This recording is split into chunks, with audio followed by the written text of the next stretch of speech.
ইসলামী ছাত্র আন্দোলন বাংলাদেশের ৩৩তম প্রতিষ্ঠা বার্ষিকী উপলক্ষে পটুয়াখালীতে জেলা ইসলামী ছাত্র আন্দোলনের সমাবেশ অনুষ্ঠিত হয়েছে।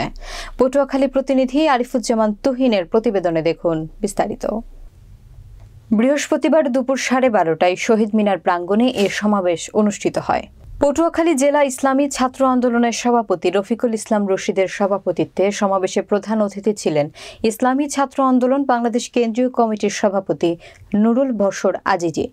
সমাবেশে বক্তারা বলেন, অনেক আন্দোলন সংগ্রাম শেষে বৈষম্য বিরোধী ছাত্র জনতার আন্দোলনে ফ্যাসিস্ট শেখ হাসিনা সরকারের পতন হয়েছে। এখন নতুন করে কোনো ফ্যাসিস্ট যদি ক্ষমতায় এসে দখলদারিত্ব এবং নৈরাজ্য সৃষ্টি করতে চায়, তাদেরকে কঠিনভাবে প্রতিহত করতে আমাদের সবাইকে প্রস্তুত থাকতে হবে।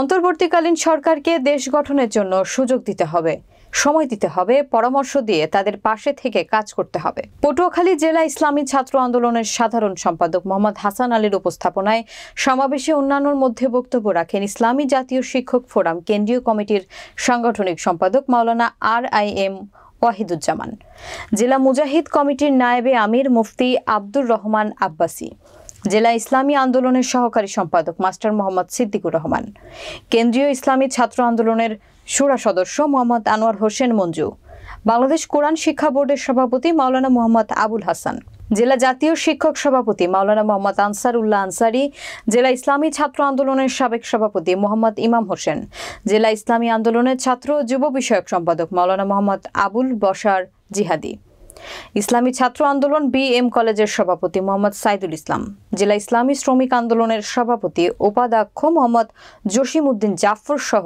অনেকে।